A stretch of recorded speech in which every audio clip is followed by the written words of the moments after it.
Did you know that Active Directory is exploited in 9 out of 10 cyber attacks? With access to Active Directory, attackers can gain control of your network. To keep attackers out, you need to find and fix Active Directory security gaps. Meet Purple Knight, a free security assessment tool that scans your environment for hundreds of vulnerabilities and helps you fix the problems. Ready to reduce your Active Directory attack surface? Download Purple Knight, the #1 Active Directory security vulnerability assessment tool. Visit securityweekly.com/Sempiris. Why is identity resilience a top priority for security executives? Because your identity access management or IAM system is critical to your business. Whether you use Okta, Microsoft Entra, or another IDP, if your IAM is attacked, your operations can go down for hours or days, directly impacting your bottom line. So what's your backup plan? Mighty ID is here to save the day, reinforcing your IAM resilience. With flexible backup and recovery, and even migration between IDPs, Mighty ID keeps business running when failure is not an option. Check out Mighty ID at securityweekly.com/Mighty ID for more. On the Security Weekly News, I try to scan and produce a quick look at some of the major stories to help you keep up with what's going on in and around the industry in a short format. Myself, Aaron Leyland, Josh Marpet, and other guest commentators provide greater insight every week. I'm Doug White, and I hope that you'll look for the Security Weekly News in all of your favorite podcast catchers and subscribe for the latest content.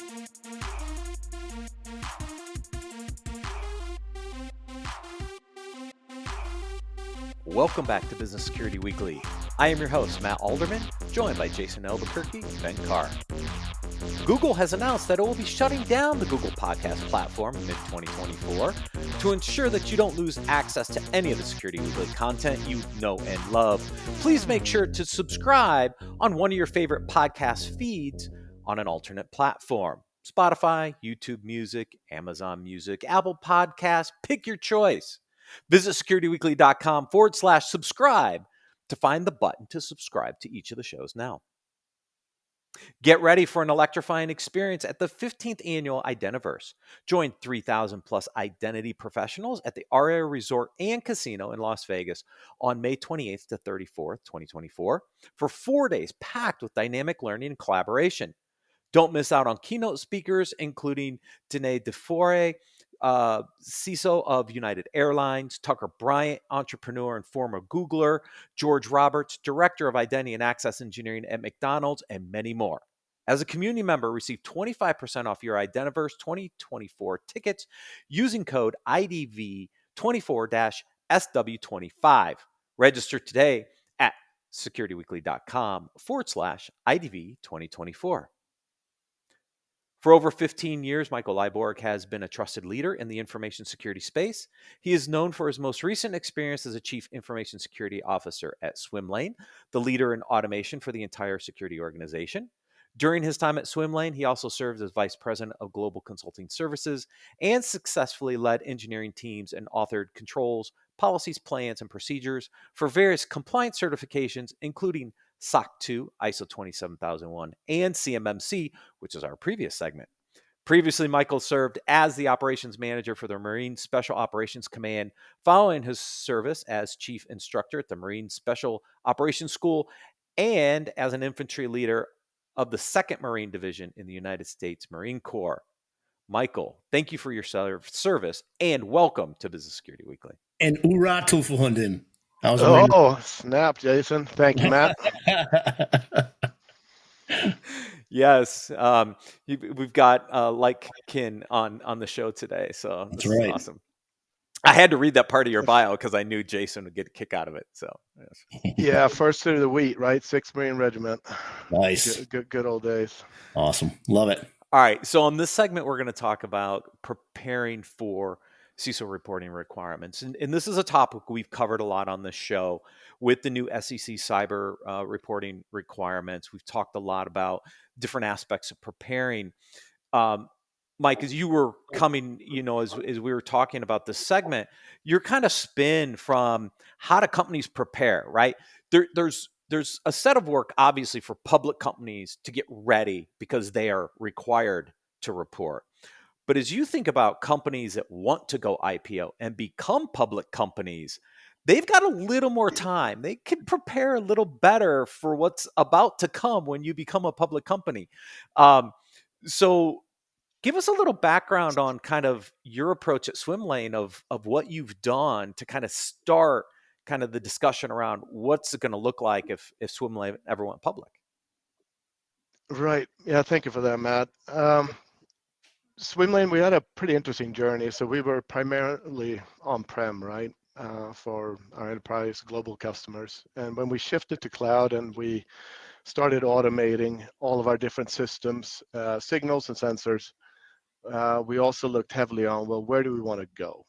You already mentioned CMMC. We talked about, ISO and NIST frameworks and then Sarbanes-Oxley, right? So when it comes to those IT general controls, we started very early with those because figured better to do it now than later. So that's at a very early stage. That's where we truly started. So zero trust, least privilege, segregation of duties, and make sure that we cover the basics and try to do that the best that we can with the staffing and technologies that we had in place. So, Mike, what did you use as your kind of baseline or foundational element? Because you just mentioned three roughly different regulations, right? You got CMMC level maturity level 1, which we just talked about in the previous segment, 15 to 17 controls. You've got NIST 853 low, moderate, high baselines. You got ISO 27000 series. Like, did you combine them all together? Did you pick one? Like, I'm just curious, kind of, how do you set that baseline of controls that you're going to assess yourself against? Yeah, we combined them all together and kind of deduplicated. So there's obviously a lot of bleed over between them, and there's some excellent resources on the internet on that already maps. Like Cloud Security Alliance does a pretty decent job, and several others as well. So we took that into effect, and then as we built out what we call the Swimlane system of record, we had the ability to then map all of the general controls, plus advanced controls and continuous monitoring. But it all started with the system of record and knowing all the assets. So when I talk about assets, it's humans are assets, mobile devices are assets, Mhm. every endpoint's an asset, and every cloud resource and switch and access point, like everything that we know and we bought, that we have bought or spun up in our cloud, we kind of build our own CMDB as a system of record. And I can probably talk for days about how we did that and where we're at now. But we needed to have the understanding on all assets, physical, virtual, human, Now, Mike, before when we committed. you brought that baseline to the table for the rest of the executive team, I mean, that's a lot of controls to assess against. 853 CMMC, and keep going, right? Yeah, hundreds and hundreds of controls, if not probably over 1,000 controls that you'd be assessing against. When you brought it to the team to get buy-in, just on the amount of focus and overhead and commitment that it's going to take to get yourself there. Did you put the organization on a maturity model? Did you say, here's what a journey is going to look like? Here's what phase 1 of that journey could be, phase 2, and just kind of set the expectation for the rest of the leadership team? Because that's a lot, and it could be daunting out of the gate to go sit down with the C-level executives and say, man, here's 1,500 controls we're going to assess against. Ready, set, go. Yeah, so I didn't do that. I didn't do the 1,500 controls off the Right. bat. We took a managed approach, and we started with SOC 2, right? Because we needed that first. And then second part of that roadmap was ISO, and then CMMC. So what we did what we also had to do was we hired external entities to come in and do the maturity assessments for us, because it's easy if you just do your own audits and everything else. It's probably not going to go well, right? So we built a really strong partnership with an IR company that came in and measured our resilience and our ability to manage risk over time, and then we used the system of record to trend that to see if the changes in technology that we made 6 months ago, if they had a net negative or positive impact to our risk management program. So I might not be answering everything that you just asked, but yes, we started with SOC 2, then ISO, then CMMC, and that kind of became a hybrid between 853, 171, CMMC2, and then also the Zero Trust framework. So that gives you a baseline of, so hallelujah, thank you for doing your asset management due diligence, because that's where most people struggle. You get your assets in, you run your assessments against your controls, you matured your control stack. Now, when we get into SEC reporting, it turns into more of a risk discussion than it is just a controlled discussion. So talk to me a little bit about how you bridge that gap, because I see a ton of organizations struggling with this core concept of how do I take a set of controls in their maturity and understand risk and how much risk is left, how much appetite do I have for risk? Like, how did you cross that chasm? Because that's the one a lot of people are struggling with. No, absolutely. So what we did is, as we updated and built our system of record, we took the asset value. So anything that held customer data, anything that had obviously financial data, and we kind of we mapped that to the CMMC. So we had our MAC, we had all of our different sensitivity levels and everything that we own. And for any anomaly, whether it's insider, external, anything that gets detected, any signal that comes in, we then took that and then we have a multiplication value that we then say, so now we can quantify the actual risk. And then every asset also has the CIA, right? So we look at it, okay, what is it, what's the actual impact if this was compromised? And then we looped all of this back around to our finance team, and we asked, okay, what's the bottom line, right? Like, what does this do to our P&L if X, Y, and Z happen? Because we can talk about materiality, but you have to tie it to something in order to then also see um, if it's just a reputational hit, if it's truly a financial hit, and everything else that's combined therein.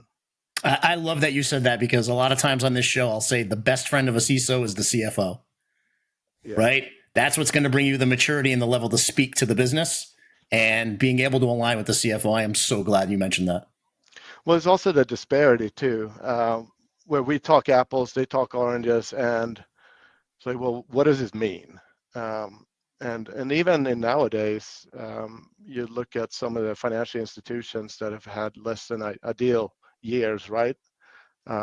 They are not part of the risk. And I didn't really know that I'd be assessing banks, but that's also part of our day-to-day job now, is looking at, okay, what's the risk to the business with not really a third party, but still a third party. It's still part of our ecosystem, right? So how'd that conversation go when you talked to the CFO and you said, "Hey, I want to talk about the financial impact here"? Like, what was the bridge there, and what did the CFO say? "Oh yeah, I've got a mapping of all that financial data, and I can certainly tell you what the financial impact of these risks are"? Or did you have to come up with a framework to actually discuss that and get to ground truth?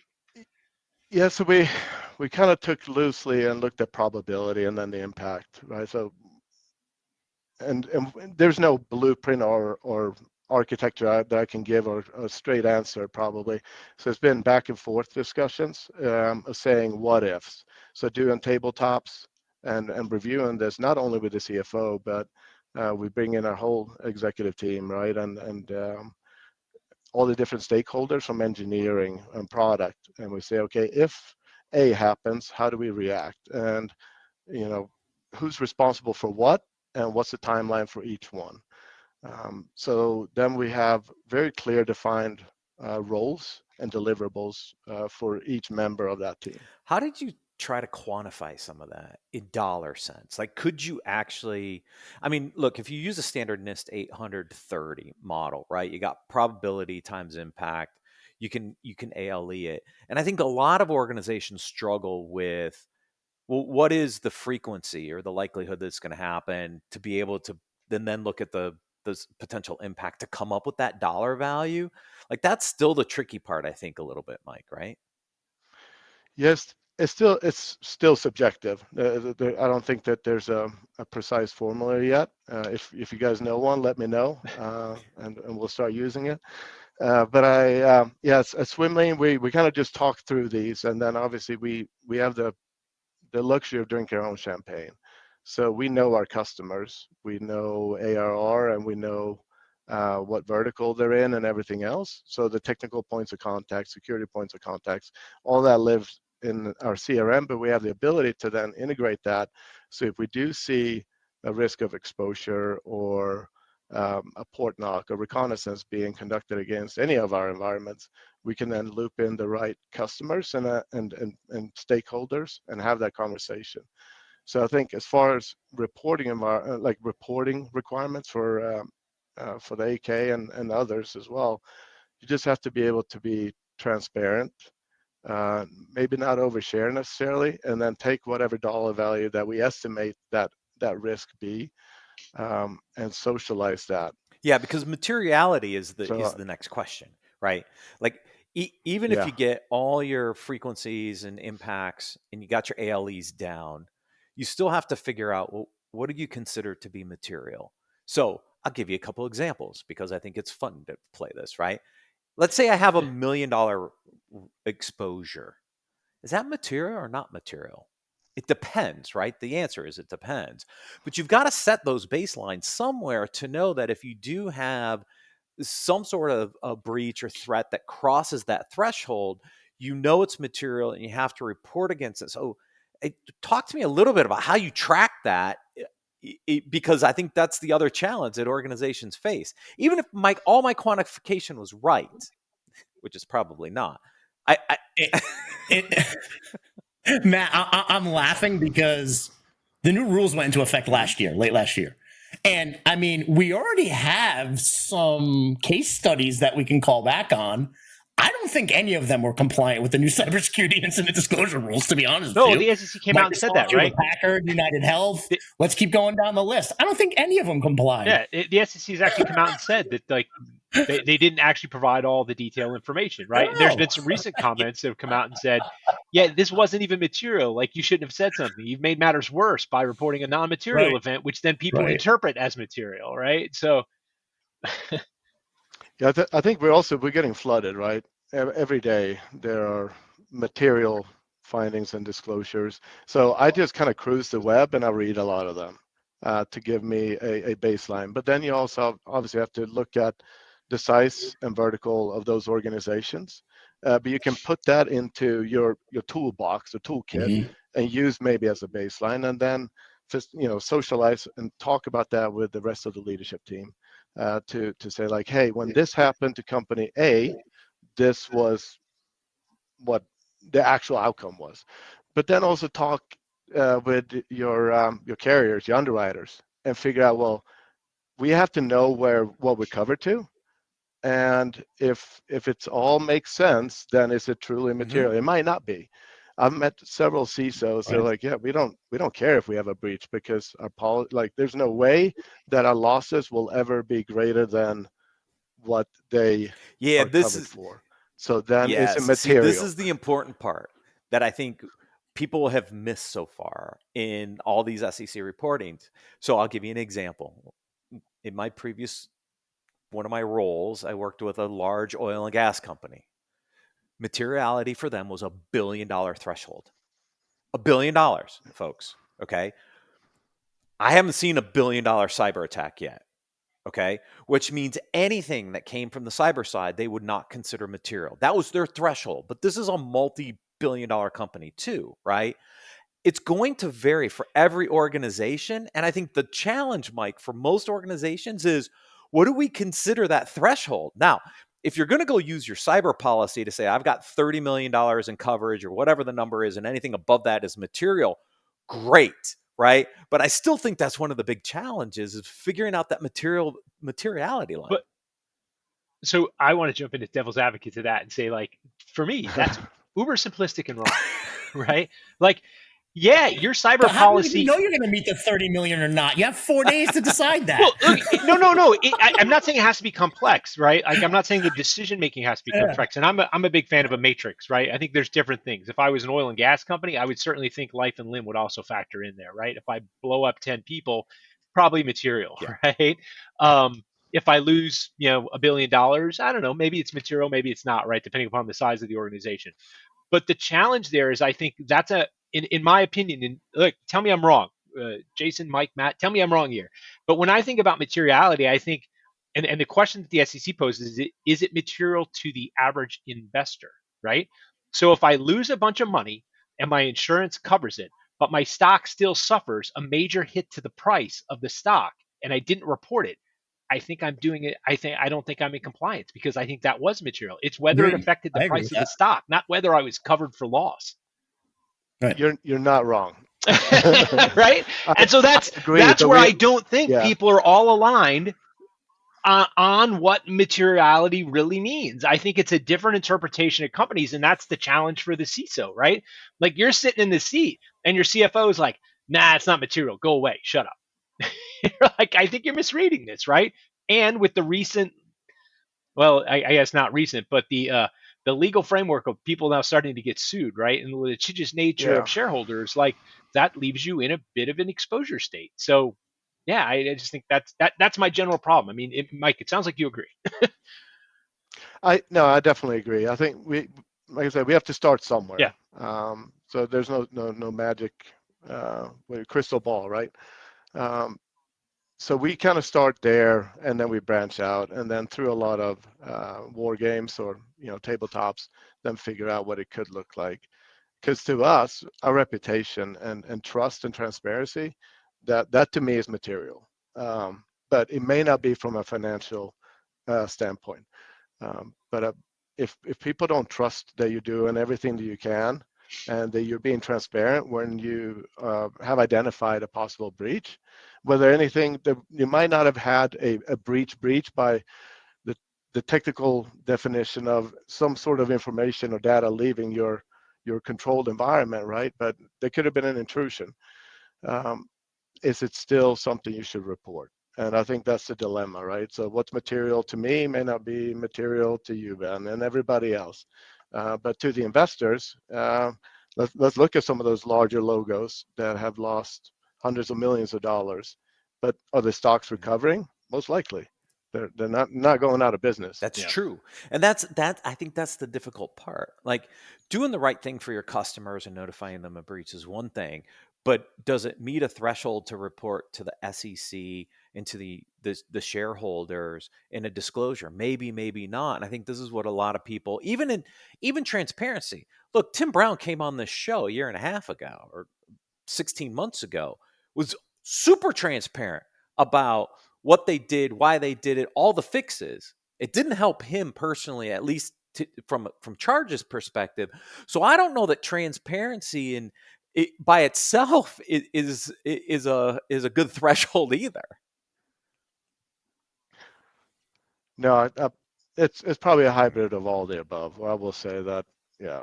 Um, it's a but I balance of think every everything, right? organization, yeah, every organization. I hate saying that. Every organization is unique, right? But we truly are, and at Swimlane, those are some of the key factors that we kind of incorporate in Yeah, and that I think risk this management framework. So, Mike, you mentioned one thing. Sorry, Matt. You mentioned one thing earlier, Mike, that I wanted to drill into and ask you a question about. You said that you do war games, right? And then you looked at that and looked at what the risk and what you thought was material.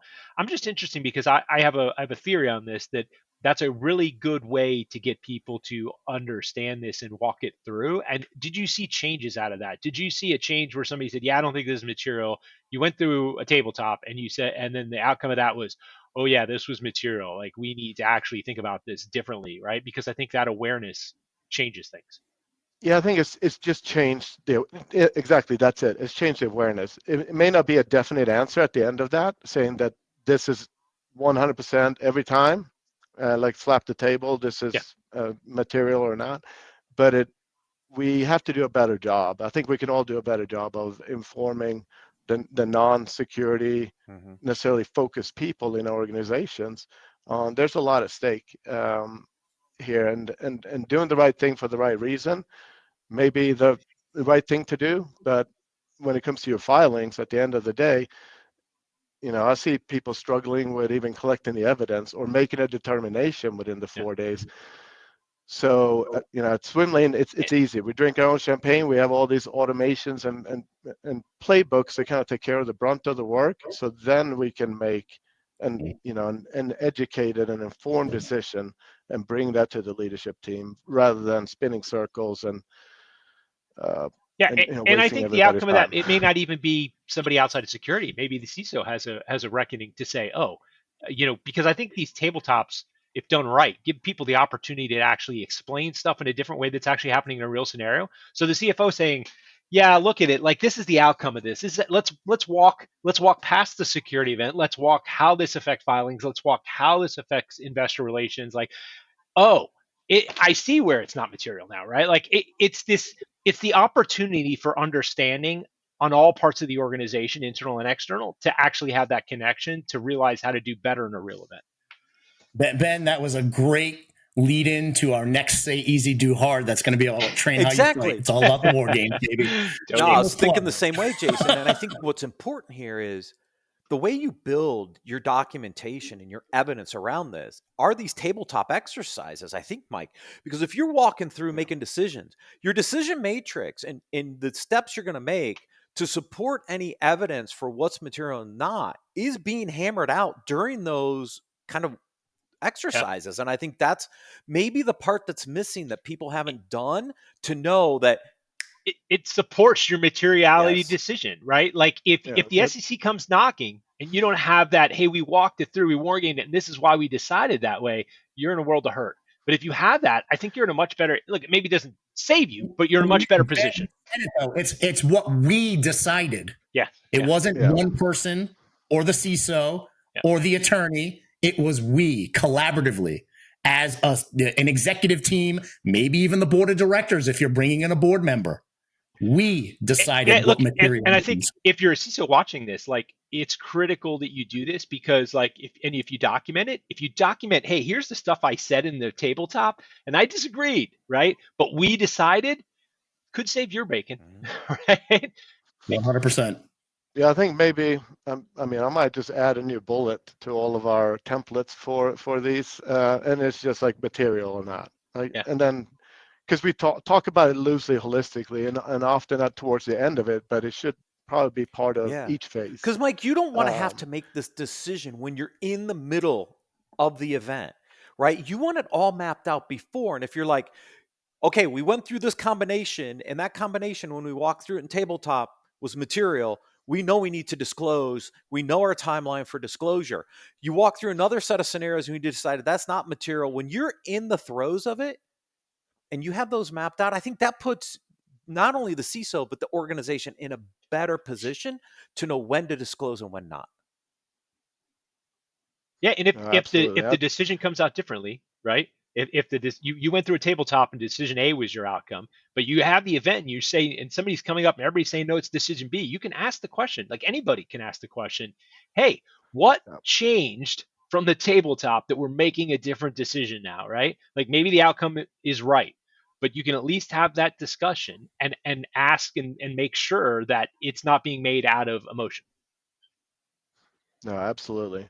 And I think Jason, from Marine Corps days, like the number of exercises and tabletops we did there, and like even like GOTWAs, or the million things that we did every day, I think it helps us with just overall risk. Like I think something we used to hate to do every day was something called ORM, operational risk management, right? It's muscle memory. At the end of the day, it's muscle memory, right? And in the Marine Corps, we train for muscle memory because we don't want to be learning that in the heat of a battle, right? We want to know what our next response is going to be as it's happening in battle. And the only way to do that is to build muscle memory. And sorry, folks, but if you don't think we are, we're in a battle. Look at how many nation state attacks are happening right now. I get it. Ransomware is a thing, but there's nation state attacks happening right now. We're in a battle. Mike, thank you so much for joining us on Business Security Weekly. Oh, thank you. This has been awesome. I really want to say thank you, Matt. Thank you, Jason, Ben. Pleasure meeting you all. Thank you. Jason, Ben, always a pleasure. Thank you, everyone, for watching and listening. We'll see you next week on Business Security Weekly.